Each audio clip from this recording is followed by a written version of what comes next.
સ્વાધ્યાય 5.1 વિદ્યાર્થી મિત્રો આપણે આગળના લેક્ચરમાં થિયરિકલ પોર્શન બધી વાત કરી હતી હેતુલક્ષી ટાઈપના બધા જ પ્રશ્નો હતા જેની આપણે ચર્ચા ખૂબ ડિટેલમાં કરી હતી આખું ભૂમિતિનો માળખું એની બધી જ વસ્તુ તમને સમજાવી હતી મેં પહેલા કીધું એ પ્રમાણે આ ચેપ્ટરની અંદર બધું હેતુલક્ષી પૂછાય છે એક દાખલો કદાચ પૂછાય ઓછું છે પણ ત્રણ દાખલા જેમાંથી એકાદ દાખલો પૂછાય છે બાકી બધું હેતુલક્ષી તો આપણે સ્વાધ્યાય તરફ જઈશું સ્વાધ્યાય 5.1 પૂછી છે નીચે આપેલા વિધાનોમાંથી કયા સત્ય છે અને કયા અસત્ય છે જે ચકાસો પહેલું એક બિંદુમાંથી માત્ર એક રેખા દોરી શકાય ધારો કે આ એક બિંદુ છે આ બિંદુમાંથી રેખા એવું કે એક રેખા દોરી શકાય હવે મિત્રો જો અહીંયા એક તો દોરી દે આમ દોરી શકાય હા આમ દોરી શકાય હા આમ દોરી શકાય હા આમ દોરી શકાય હા આવી કેટલી દોરી શકાય તો કે એક બિંદુમાંથી એક રેખા નહીં પણ કેટલી અસંખ્ય રેખાઓ દોરી શકાય અનંત રેખાઓ દોરી શકાય અહીંયા કીધું છે ને કે એક રેખા દોરી શકાય તો વિધાન શું થશે પહેલું અસત્ય સામાન્ય સત્ય તો કે એક બિંદુમાંથી એક રેખા દોરી ના શકાય પણ અસંખ્ય દોરી શકાય બીજું વિધાન બે ભિન્ન બિંદુઓમાંથી પસાર થતી અસંખ્ય રેખાઓ દોરી શકાય બે ભિન્ન બિંદુ ધારો કે બિંદુ A અને B આ બંનેમાંથી પસાર થતી હોય એવી અસંખ્ય રેખાઓ દોરી શકાય જો અહીંયા અસંખ્ય દોરી શકાય ને પહેલી નજરે જોઈએ તો બે ભિન્ન બિંદુઓમાંથી પસાર થતી માત્ર એક જ રેખા દોરી શકાય અસંખ્ય દોરી શકાય નહીં માટે વિધાન શું થશે અસત્ય સમજો ઉલટા સુધી છે ખરેખર એક બિંદુમાંથી અસંખ્ય દોરી શકાય એની જગ્યાએ શું કીધું છે એક બિંદુમાંથી એક રેખા દોરી શકાય એ રીતે અસત્ય બે ભિન્ન બિંદુમાંથી એક જ રેખા દોરી શકાય એની જગ્યાએ શું કીધું છે ને અસંખ્ય એટલે એ પણ શું થશે વિધાન તમારે શું યાદ રાખવાનું એક બિંદુમાંથી અસંખ્ય રેખાઓ દોરી શકાય બીજું બે ભિન્ન બિંદુમાંથી એક અને માત્ર એક રેખા દોરી શકાય ત્રીજું પરીક્ષામાં એક માર્ક્સમાં પૂછાશે બધું એક શાંત રેખાને બંને તરફ અનિશ્ચિત રીતે લંબાવી શકાય છે શાંત રેખા એટલે શું આપણે શીખ્યા શાંત રેખા એટલે રેખાખંડ શાંત રેખાને શું કહીએ છીએ આપણે રેખાખંડ તો આ એક શાંત રેખા છે એવું કહે છે કે શાંત રેખાને બંને તરફ અનિશ્ચિત તરફ સુધી લંબાવી શકાય તો લંબાવી શકાય અને આ બાજુ જેટલી લંબાવી એટલી લંબાવી શકાય આ બાજુ પણ જેટલી લંબાવી એટલી લંબાવી શકાય તો શાંત રેખા એટલે કે રેખાખંડ તો શાંત રેખાને બંને બાજુ અનિશ્ચિત સુધી લંબાવો તો લંબાવી શકાય માટે ત્રીજું વિધાન કેવું થશે સત્ય વિધાન ફરીથી યાદ રાખજો કે શાંત રેખા એટલે રેખાખંડ અને રેખાખંડને બંને બાજુ અનંત સુધી લંબાવી શકાય માટે ત્રીજું પહેલું ખોટું હતું બીજું ખોટું હતું ત્રીજું કેવું થયું સાચું જો બે વર્તુળ સમાન છે તો તેની ત્રિજ્યાઓ સમાન છે સમાન વર્તુળ ક્યારે કહેવાય બંનેની ત્રિજ્યાઓ કેવી હોય સમાન હોય ધારો કે 5 અને 5 બંને વર્તુળો કેવા કહેવાય સમાન કહેવાય તો વર્તુળો સમાન હોય તો ત્રિજ્યા પણ કેવી હોય સમાન જ હોય માટે વિધાન કેવું થશે સાચું ત્રિજ્યાઓ સમાન હોય ત્યારે જ વર્તુળ સમાન થાય અને સમાન થઈ શકે નહીં પાંચમું નીચેની આકૃતિઓમાં AB બરાબર PQ અને PQ બરાબર શું આપેલું છે XY AB બરાબર PQ અને PQ બરાબર XY તો AB બરાબર XY સાચું કે ખોટું હવે જો AB બરાબર PQ અને PQ બરાબર શું છે XY હવે વચ્ચે વાળો આપણે ભૂલી જઈએ તો શું બધું ત્રણે વચ્ચે બરાબર જ છે તો વચ્ચે વાળો ભૂલી જઈએ તો AB બરાબર શું થઈ ગયું XY વિધાન કેવું થશે સાચું ફરીથી જોઈ લો AB બરાબર PQ PQ બરાબર XY હવે આપણે ભેગા કરી નાખીએ તો AB બરાબર PQ PQ બરાબર શું છે XY ત્રણેય કેવા છે સમાન છે ત્રણેય સમાન હોય તો પહેલું છેલ્લું પર શું થાય સમાન થાય એટલે વચ્ચે સાની નિશાની છે બરાબર તો પાંચમું વિધાન કેવું થશે સાચું તો પહેલા બે ખોટા બાકીના ત્રણ સાચા છે બીજો દાખલો નીચે આપેલ પદોની વ્યાખ્યાઓ આપો. પહેલું છે સમાંતર રેખાઓ.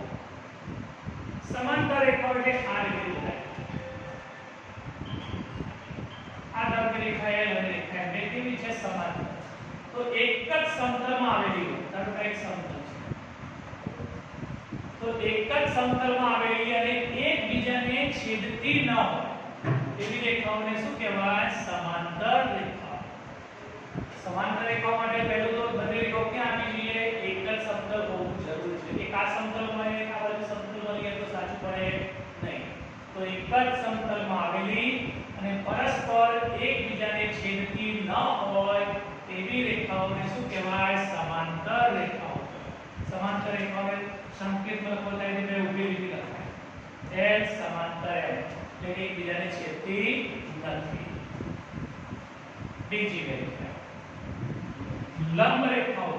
લંબ એટલે આ રીતે આવે.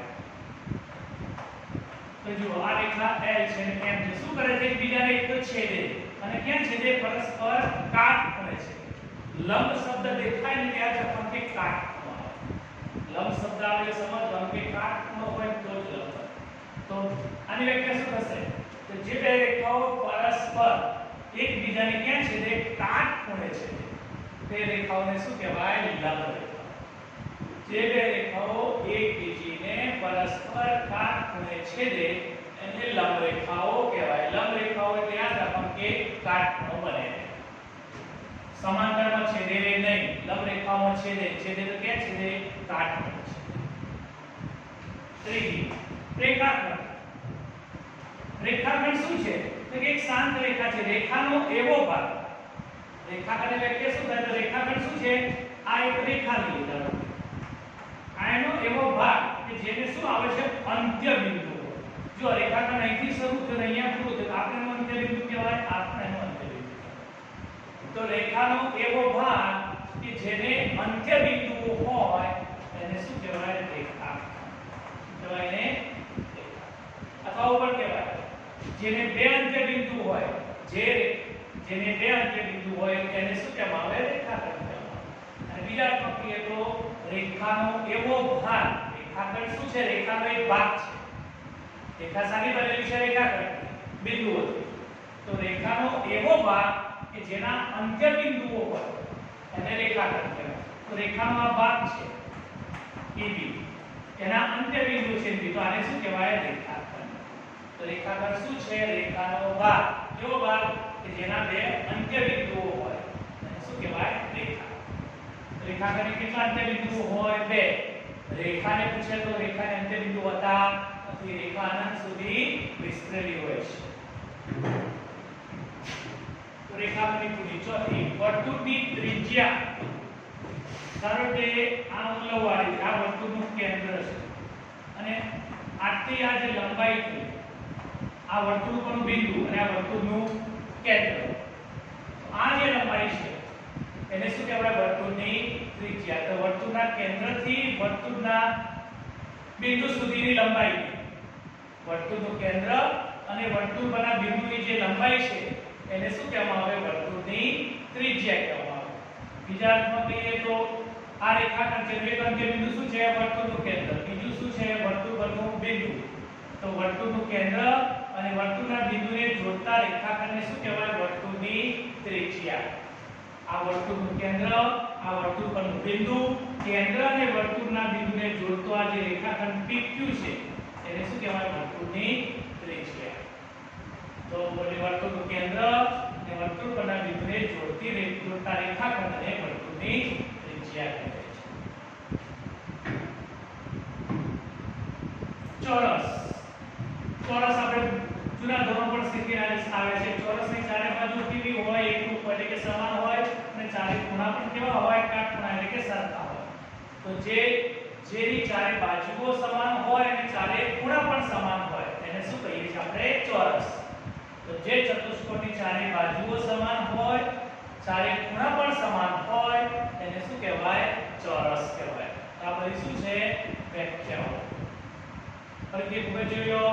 સમાંતર રેખાઓ એક જ સમતલમાં આવેલી બે રેખાઓ પરસ્પર છેદતી ન હોય તેવી રેખાઓને સમાંતર રેખાઓ કહેવાય. જે બે રેખાઓ પરસ્પર એકબીજીને કાટખૂણે છેદે એને લંબ રેખાઓ કહેવાય. રેખાનો એવો ભાગ કે જે અંત્ય બિંદુઓ ધરાવે એને રેખાખંડ કહેવાય. કેન્દ્ર અને વર્તુળના બિંદુને જોડતા રેખાખંડને વર્તુળની ત્રિજ્યા કહેવાય. અને જેના ચારે બાજુ અને ચારે ખૂણા સમાન હોય એને શું કહેવાય? ચોરસ કહેવાય. તો હવે રેખાઓમાં પણ એક વ્યાખ્યા તમને પરીક્ષામાં પૂછી શકે, તમારે તૈયાર કરી લેવાનું. ત્રીજો દાખલો ખાલી સમજૂતીનો છે, આવો પૂછાય નહીં, ખાલી સમજૂતી છે. નીચે આપણે બે પૂર્વધારણાઓ વિશે વિચાર કરવાનો છે કે જો બે ભિન્ન બિંદુઓ A B આપ્યા હોય તો તેમની વચ્ચે કોઈ એવું બિંદુ C મળે. એક રેખા પર ન હોય તેવા બે બિંદુ હોય તો તેઓ ઓછામાં ઓછા 3 બિંદુઓ મળે. શું આ પૂર્વધારણાઓ કોઈ અવ્યાખ્યાયિત પદ છે? બીજો પ્રશ્ન પૂછ્યો છે શું આ પૂર્વધારણાઓ સુસંગત છે? અને આ પૂર્વધારણાઓ વિપરીત પૂર્વધારણામાંથી મળે છે એ પ્રશ્ન પૂછ્યો. તો પહેલા તો પહેલી વાત કરીએ કે શું પૂછ્યું છે કે જો બે ભિન્ન બિંદુઓ A અને B આપેલા હોય તો તેમની વચ્ચે હોય તેવું બિંદુ C મળે. કોઈ બે બિંદુ લઈએ A અને B, તો આ બે બિંદુની વચ્ચે હોય તેવું બિંદુ C મળે ને મળે. બિંદુ પ્રાપ્તિ પ્રમેય મુજબ એવું કહે છે કે બે બિંદુ હોય રેખા ઉપરના તો એની વચ્ચે હોય તેવું બિંદુ C મળે. શાના આધારે કહી શકીએ? આપણે પૂર્વધારણા આધારે. અહીંયા પહેલો પ્રશ્ન છે કયા અવ્યાખ્યાયિત પદોની વાત છે? તો આપણે શીખ્યા હતા કાલે અવ્યાખ્યાયિત પદો કયા હતા? બિંદુ, રેખા, સમતલ અને અવકાશ. આ ચાર પદો કેવા હતા? અવ્યાખ્યાયિત. આની અંદર શાનો ઉપયોગ થાય છે? કે બિંદુ અને રેખાની વાત છે. બિંદુ અને રેખાની વાત છે. કયા અવ્યાખ્યાયિત પદની અંદર ઉપયોગ થાય? તો કે પહેલો પ્રશ્ન જવાબ આની અંદર બિંદુ અને રેખા આ બે અવ્યાખ્યાયિત પદો અહીંયા ઉપયોગમાં આવ્યા હતા. તેને અહીંયા માપવાની મળે છે કે બિંદુ અને રેખાનો ઉપયોગ છે. બીજો પ્રશ્ન પૂછ્યો છે કે વિપરીત પૂર્વધારણા સાથે સુસંગત છે? તો હા, કોઈ પણ બે બિંદુઓ લઈએ તેની વચ્ચે કોઈ બિંદુ મળે. શાના આધારે કહી શકીએ આપણે? બિંદુ પ્રાપ્તિ પ્રમેય મુજબ. બીજું પૂછ્યું છે એક રેખા પર ના આવેલા હોય તેવા ઓછામાં ઓછા 3 બિંદુ મળે. ધારો કે આ એક રેખા છે, આ રેખા ઉપર બે બિંદુ છે, ત્રીજું બિંદુ અહીંયા છે, તો ત્રણેય બિંદુ એક રેખા પર આવેલા નથી. તો એક રેખા ઉપર હોય તેવા 3 બિંદુ મળે, એક રેખા ઉપર ન હોય તેવું બીજું બિંદુ મળી શકે. તો બંને પૂર્વધારણાઓ કેવી છે? સુસંગત છે. અને સામાન્ય મળે છે આપણી યુક્લિડિક પૂર્વધારણાઓમાંથી જે પ્રાપ્ત થાય છે અથવા એની માહિતી મળે છે અથવા એની સમજૂતી મળે છે. તો ખાલી સમજૂતી હતું આની અંદર કે આ કયા અવ્યાખ્યાયિત પદનો આની અંદર ઉપયોગ થયો છે? તો બિંદુ અને રેખાનો ઉપયોગ થયો છે. પછી પ્રશ્ન પૂછ્યો છે કે બે ભિન્ન બિંદુની વચ્ચે બિંદુ હોય અને બે ભિન્ન બિંદુની વચ્ચે ન હોય તેવો બિંદુ. તો બંને શક્યતાઓ સાચી છે. તો બે બિંદુની વચ્ચે પણ બિંદુ મળી શકે અને એક રેખામાં ન હોય તેવા 3 બિંદુઓ પણ મળી શકે. તો બંને પૂર્વધારણાઓ યુક્લિડની પૂર્વધારણા સાથે સુસંગત છે અને આપણને આ યુક્લિડની પૂર્વધારણામાંથી જ આની માહિતી આપણને પ્રાપ્ત થાય છે. તો મિત્રો આ પહેલો, બીજો, ત્રીજો દાખલો જે આપણે 5.1 ના શીખ્યા. ત્યાર પછી આગળ દાખલા શીખીશું.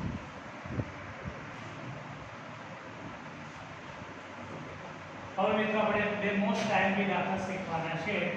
પરીક્ષાની અંદર આ બેમાંથી એક દાખલો 2 માર્ક્સમાં પૂછાય છે. હેતુલક્ષી તો ખરું જ, પણ જો દાખલાની વાત કરીએ તો 2 દાખલા છે અને આ 2 દાખલામાંથી એક દાખલો પરીક્ષામાં પૂછાશે. તમારે આખા કરી નાખવાના છે બંને દાખલા. પહેલો દાખલો ચોથો. AC બરાબર BC થાય તો બિંદુ C બિંદુઓ A અને B ની વચ્ચે હોય. આકૃતિ દોરવાની. તો કયા બિંદુની વચ્ચે કયો બિંદુ છે? તો કે A અને B બિંદુની વચ્ચે છે C. ક્યાં છે? એક્ઝેક્ટ મધ્યમાં જેવું કશું નથી, ખાલી વચ્ચે છે. તો કે અને C સરસ શું છે? AC બરાબર મેં કીધું છે કે AC બરાબર BC નો મતલબ બંને ભાગ સરખા છે. AC બરાબર BC નો મતલબ C બિંદુ એવું છે કે જેનું A થી અંતરે સરખું છે અને B થી અંતરે સરખું છે. બંને ભાગ કેવા છે? આ બંને ભાગ સરખા. એટલે કે AC બરાબર BC છે. તો બંને ભાગ સરખા થાય તેવું બિંદુ C A અને B ની વચ્ચે છે. સાબિત શું કરવાનું છે આપણે? સાબિત કરવાનું AC બરાબર 1/3 AB સાબિત કરવાનું. સમજો બહુ જ સહેલું છે. જે આપ્યું હોય એ આપણે લેવાનું. તો આપણને આપ્યું છે શું? તો કે AC બરાબર BC. A થી C નું અંતર અને B થી C નું અંતર આ બંને ટુકડા કેવા છે? સરખા છે. હવે ધ્યાન આપો, લાવવાનું શું છે આપણે? AB લાવવાની સાબિત. તો એબી કઈ રીતે આવે તો કે આ બંનેનો શું કરવો પડે સરવાળો. તો આપણે બીસી છે, બીસી ની અંદર શું મેળવીએ તો આખું એબી થઈ જાય તો શું મેળવવું પડે એસી. આ બે ટુકડા એસી અને બીસી નો સરવાળો શું થઈ જાય એબી. તો અહીંયા એબી લાવવું હોય તો બીસી તો છે એની અંદર શું મેળવવું પડશે એસી ઉમેરવું પડશે. તો બંને બાજુ એસી ઉમેરતા. અહીંયા આપણે કયા વિધાનનો ઉપયોગ કર્યો તો કે સરખામાં સરખું ઉમેરતા સરવાળો સરખો થાય. શું સરખું તો આપણી જોડે એસી બરાબર બીસી. બંને બાજુ શું મેળવીએ છે એસી સરખું મેળવીએ. જો પહેલા બંને સરખા હતા તો સરખામાં સરખું શું મેળવ્યું મેં એસી. સરખામાં સરખું મેળવીએ તો સરવાળો શું થાય સરખો થાય. અહીંયા બંને બાજુ આપણે એસી ઉમેર્યા. બંને બાજુ આપણે શું મેળવ્યું એસી. હવે એને જો એસી વત્તા એસી કેટલી વખત એસી થયા બે વખત 2ac. અહીંયા ધ્યાન આપજો એસી વત્તા બીસી. તો એસી અને બીસી આ બે ટુકડા ભેગા થઈને આખો ટુકડો કયો બની જાય એબી બની જાય. કયો બની જાય એબી. આપણે પહેલા જોયું કે સાબિતીમાં સારી જરૂર હતી કે એબી ની જરૂર હતી. તો એબી કયા બે ટુકડાનો સરવાળો છે તો કે એસી અને બીસી બે ટુકડા ભેગા કરીએ એટલે એબી બની જાય. તો બીસી જાણતા આપણે એની અંદર શું મેળવવાનું હતું એસી. તો જે આપણને આપ્યું હતું સરખું એમાં બંને બાજુ શું મેળવી મેં એસી. તો તમારે યાદ રાખવાનું છે કે બંને બાજુ એસી ઉમેરતા. પછી કયા નિયમનો ઉપયોગ કર્યો સરખામાં સરખું મેળવીએ. તો એસી બીસી સરખું હતું એમાં સરખું શું મેળવ્યું એસી. તો સરવાળો પણ કેવો થાય સરખો. હવે એક એસી ને એક એસી કેટલા થયા બે એસી. અહીંયા a થી c અને c થી b બે ભેગું કરી નાખીએ તો શું બની જાય છે ab. હવે આપણે જો ab ની આગળ શાની જરૂર છે 1/2 અને ac ની આગળ કઈ જરૂર નથી. તો ac ની આગળ શું છે બગડો કાઢવો છે. તો હવે બગડો કાઢવા બે વડે ભાગવું પડે. તો નિયમ છે માત્ર સરખાના અડધા કેવા થાય સરખા. તો બંને બાજુ અડધા કરતા. બંને બાજુ અડધા કરતા અથવા 1/2 વડે ગુણતા. તો બંનેના અડધા. અહીંયા બગડો ઉડી ગયો તો શું વધ્યું ac. આ બગડો આગળ આવી ગયો તો શું થઈ ગયું 1/2 ab. તો આપણે સાબિત શું કરવાનું ac બરાબર 1/2 ab. તો બે વિધાનનો ઉપયોગ કર્યો. સરખામાં સરખું મેળવતા સરવાળો સરખો થાય. બીજું સરખાના અડધા સરખા થાય. સરખાના અડધા અહીંયા આવું લખીએ તો પણ ચાલે કે સરખાના અડધા સરખા થાય. સરખાના અડધા સરખા થાય સમાન. બે સમાન હોય તો એના અડધા કરીએ તો પણ કેવા થાય સરખા થાય. કેમ આવું કરવું પડ્યું તો કે સાબિતીમાં ac ની જરૂર છે બગડાની જરૂર નથી. કે બગડો કાઢવો હોય તો બે વડે ભાગવું પડે એનો મતલબ અડધા કરવાના. તો બંને બાજુ અડધા કર્યા હતા. અહીંયા બગડો જતો રહ્યો. અહીંયા ઉપર કઈ નથી તો 1/2 ab. 1/2 એકદમ સરળ દાખલો છે. ખાલી પહેલું આટલું યાદ રાખવાનું. તો આકૃતિ કઈ રીતે દોરાતી કે c બિંદુ ક્યાં લખવાનું a b ની બરોબર વચ્ચે. કેમ તો કે a થી ને b થી c નું અંતર સમાન છે. તો જે આકૃતિ દોરવાની આપણે જે જાણીએ છીએ a થી c નું અને b થી c નું અંતર સરખું છે એટલે કે શું જાણીએ છીએ ac બરાબર bc. હવે મને કઈ રીતે ખબર પડી કે ac ઉમેરવું છે તમારે સાબિતી જોવી પડે. તો સાબિતીમાં એક બાજુ ac છે બીજી બાજુ શાની જરૂર છે ab ની જરૂર છે. તો એક બાજુ ac છે બીજી બાજુ ab ની જરૂર છે bc. આટલો ભાગ છે. હવે ab જોતો હોય તો આટલો ભાગ એમાં શું કરવો પડે ઉમેરવો પડે. એટલે મને ખબર પડી કે બંને બાજુ ac ઉમેરતા. પછી નિયમનો ઉપયોગ કર્યો. સરખામાં સરખું ઉમેરતા સરવાળો સરખો થાય. બંને બાજુ ac ઉમેરી દીધા. અહીંયા પણ ac ઉમેર્યું અહીંયા પણ ac. અહીંયા એક ને એક બે ac થયા. અહીંયા બે ટુકડાઓનો સરવાળો કરે એટલે આખો રેખાખંડ ab બની ગયો. હવે મને ખબર પડી કે મારે બગડો કાઢવો છે તો ગુણાકારનો બગડો કાઢવો શું કરવું પડે બે વડે ભાગવું પડે. મેં કયા નિયમનો ઉપયોગ કર્યો સરખાના અડધા સરખા થાય અને બંનેના અડધા અડધા કરી દીધા. અડધા એટલે બે વડે ભાગી નાખ્યા. અહીંયા બગડો ઉડી ગયો તો શું વધ્યું ac. અહીંયા 1/2 કહેવાય. અને ab એમના એમ પણ એક કઈ નથી તે 1/2 એ રીતે આપણે સાબિત. એકદમ યાદ રાખવાનું છે સિમ્પલ છે. પહેલા બંને બાજુ ac ઉમેરવાની. ઉમેર્યું એટલે અહીંયા બે ac થઈ જશે અને અહીંયા બે ટુકડા ભેગા કરીને આખો રેખાખંડ અને પછી બે વડે ભાગી નાખવાનું. પહેલા સ્ટેપમાં ac ઉમેરવાનું અને બીજા સ્ટેપમાં બે વડે ભાગી નાખવાનું. બે મુદ્દા હતા.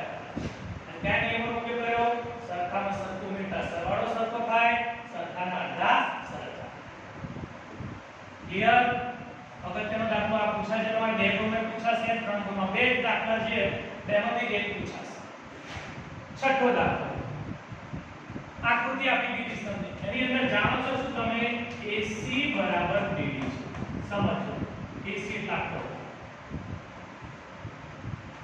અને બીજો કયો આપે છે સમાન BD એટલે આટલો,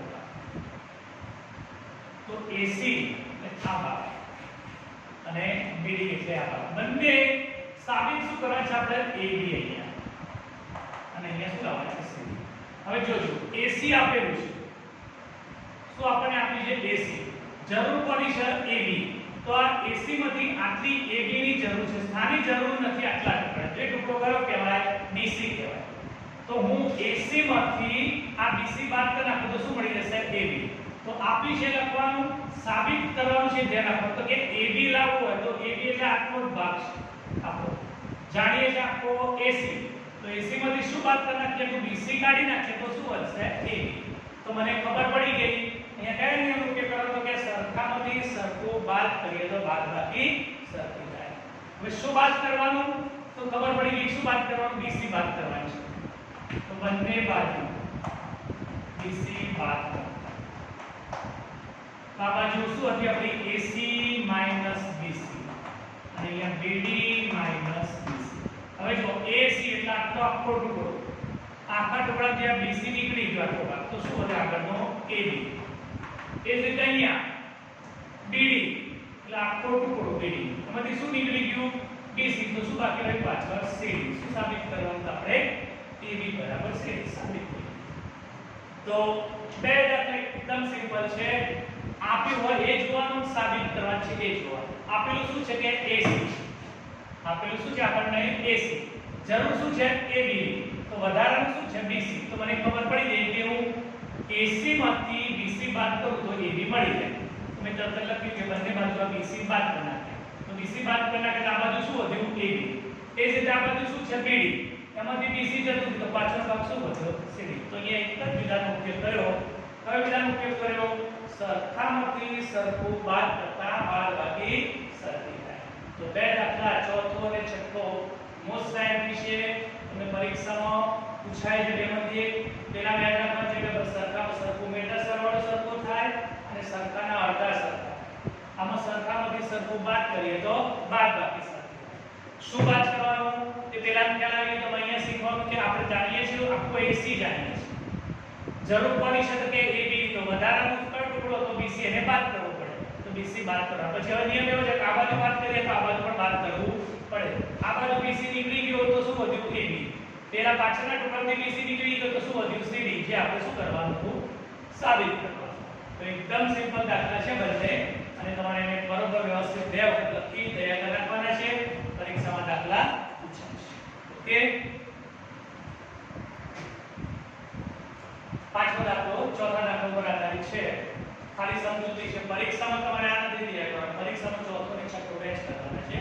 પાંચમા દાખલાની અંદર જુઓ, ચોથા દાખલાની અંદર આપણે આવું હતું, C બિંદુ A અને B ની વચ્ચે છે અને પાછા સમાન અંતરે છે, આપણે શું સાબિત કર્યું AC બરાબર 1/3. હવે એના ઉપરથી શું સાબિત કરવાનું કે એટલે કે દરેક રેખાખંડને એક અને માત્ર એક જ મધ્ય બિંદુ હોય, આ એક રેખાખંડ છે, આ એનું શું છે મધ્ય બિંદુ, ક્યારે મધ્ય બિંદુ થાય કે તો બંને ભાગ કેવા હોય સરખા થાય, AC બરાબર BC, આ બંને ભાગ સરખા થાય, બે ટુકડા સરખા થાય, જે બિંદુ રેખાખંડના બે ભાગ સરખા કરે એ બિંદુને શું કહેવાય એનું મધ્ય બિંદુ. તો અહીંયા C એ રેખાખંડ AB નું મધ્ય બિંદુ છે, બરાબર, એનો મતલબ શું થાય કે AC અને BC બંને કેવા થાય સરખા. હવે આપણે સાબિત શું કર્યું AC બરાબર 1/3. હવે અહીંયા એવું કહે છે કે કોઈ બીજું બિંદુ એવું લો, આપણે લઈને પ્રયત્ન કરીએ કે આ સાબિત એવું કરવાનું કે કોઈ પણ રેખાખંડને એક જ મધ્ય બિંદુ હોય, તો અહીંયા રેખાખંડ AB નું મધ્ય બિંદુ કઈ સાબિત કરીશું આપણે C. હવે આપણે એવું સાબિત કરવા પ્રયત્ન કરીએ કે ધારો કે બીજું બિંદુ મધ્ય બિંદુ છે રેખાખંડ, કેવું લઈ જોવાનું, રેખાખંડનો મધ્ય બિંદુ એક જ મળશે, આપણે બીજું બિંદુ લઈએ, ધારો કે કોઈ બિંદુ D એ રેખાખંડ AB નું મધ્ય બિંદુ છે, પણ મધ્ય બિંદુ થાય તો કયા બે ભાગ સરખા થાય, આ રીતે AC બરાબર BC, તો અહીંયા કઈ બિંદુ મેં ધારો કે લીધું D, તો C ની જગ્યાએ કઈ લીધું મેં D, તો શું થશે AD બરાબર 1/3 થાય. સીધી જગ્યાએ મેં કોને લીધું ડી ધારી છે આમ તો એક જ મધ્ય બિંદુ પણ આપણે ચેક કરવાનું છે એને કીધું છે કે એક સિવાય બીજું કોઈ મધ્ય બિંદુ હોય નહીં આપણે ચેક કરવું હોય તો આ તો આપણે જાણતા હતા કે સી એ નું મધ્ય બિંદુ છે કેમ કે AC BC સરખા છે અને માટે શું સાબિત કર્યું તો આપણે કે AC આટલો ટુકડો એ આખા રેખાખંડનો અડધો થાય મધ્ય બિંદુ છે આપણે ચેક કરવું છે કે આવું એક જ મધ્ય બિંદુ હોય બીજું હોઈ શકે નહીં તો સીધો AB નું મધ્ય બિંદુ હતું હવે આપણે લીધું ધારો કે કોઈ બિંદુ ધારીએ છે એ AB નું મધ્ય બિંદુ છે અને મધ્ય બિંદુ હોય તો આટલો ભાગ શું થઈ જાય સીધી જગ્યાએ શું આવે AD આવે તો AD બરાબર 1/3 AB પરંતુ હકીકતમાં તો શું છે AC બરાબર 1/3 AB છે હવે જો AD બરાબર 1/3 AC બરાબર 1/3 જો આવું થાય તો બંનેના ડાબી બાજુના ભાગ સરખા હોય તો જમણી બાજુના ભાગ પણ શું થાય સરખા થાય તો સરખામાં અહીંયા જો એ સમાન છે તો આ બંને કેવા થવા જોઈએ સરખા હોય તો C અને D એ કેવા હોય સમાન હોય જુદા હોઈ શકે નહીં આનો અર્થ શું થયો C D સમાન છે મતલબ કે C રેખાખંડ AB નું મધ્ય બિંદુ હોય તો D પણ શું હોય રેખાખંડનું મધ્ય બિંદુ થાય હવે કોઈ પણ બિંદુ લઈએ E લઈએ F લઈએ C ની જગ્યાએ બધામાં એ બિંદુ કેવા આવવાના સરખા જ આવવાના આના ઉપરથી શું સાબિત થયું કે આ મધ્ય બિંદુ કેવું હોય એક જ અલગ અલગ હોઈ શકે નહીં જો આપણે E લઈએ તો અહીંયા શું થાય એ E બરાબર 1/3 કે સરખા કરીએ તો C E સમાન થશે તો C ની જગ્યાએ હું કોઈ પણ બિંદુ લઉં D E F બધા કેસમાં એ બિંદુ કેવા મળવાના સમાન જ મળે કેવા મળવાના સમાન મળે આનો અર્થ શું થયો કે બધા બિંદુઓ સમાન મળે છે મતલબ આ મધ્ય બિંદુ કેવું હોય એક અને માત્ર એક જ હોય અલગ અલગ મધ્ય બિંદુઓ મળે નહીં તો શું સાબિત થઈ ગયું દરેક રેખાખંડ એક અને માત્ર એક જ મધ્ય બિંદુ હોય એક અને માત્ર એકને કયા શબ્દ કહેવાય અનન્ય પણ કહી શકાય એક અને માત્ર એકને શું કહી શકાય અનન્ય તો એનો મતલબ કોઈ પણ રેખાખંડને એક જ મધ્ય બિંદુ હોય બીજું હોઈ શકે નહીં આપણે પ્રયત્ન કર્યો પહેલા જ શરૂઆતમાં લીધું કે C મધ્ય બિંદુ છે અને એના માટે આવું સાબિત થઈ કે AC બરાબર 1/3 છે હવે આપણે ચેક કરીએ કે કોઈ C લે સિવાય બીજું લઈએ તો કે D એ મધ્ય બિંદુ લઈએ અને મધ્ય બિંદુ લઈએ તો જ્યાં C છે ત્યાં D આવી જાય તો AD બરાબર 1/3 છે હકીકતમાં તો શું છે AC બરાબર 1/3 છે એનો મતલબ C અને D કેવા હોય સમાન એમાં C સિવાય ગમે તે D લઈએ કોઈ પણ બિંદુ લઈએ તો મધ્ય બિંદુ કેવું મળે કે માત્ર એક જ એટલે કે સમાન મળશે સમાન મળે એનો મતલબ કે રેખાખંડને એક અને માત્ર એક જ મધ્ય બિંદુ હોય અને એક માત્ર એકને શું કહીએ છીએ આપણે અનન્ય અહીંયા મિત્રો આ ચેપ્ટર પૂરું થયું આપણું પ્રકરણ 5 યુક્લિડનો ભૂમિતિ આખું ચેપ્ટર આપણે અહીંયા પૂરું કર્યું અને આ પ્રશ્નો બીજા તમને એક્સ્ટ્રા આપીશું હોમવર્કની અંદર તમારે હોમવર્કમાં પ્રશ્નો લખવાના છે અને પછી એની કી પણ મોકલીશું અને ત્યાર પછી આપણે આ ચેપ્ટરની ટેસ્ટ ગોઠવીશું તો અહીંયા આપણે બીજું ચેપ્ટર પૂરું થયું એક પૂરું કર્યું આપણે પહેલા સંભાવનાનો અને હવે આ બીજું ચેપ્ટર એટલે કે યુક્લિડની ભૂમિતિ વિશે આપણે પ્રકરણ 5 પૂરું કર્યું ત્યાર પછી આગળ ચેપ્ટર આપણે શરૂ કરીશું ઓકે થેન્ક યુ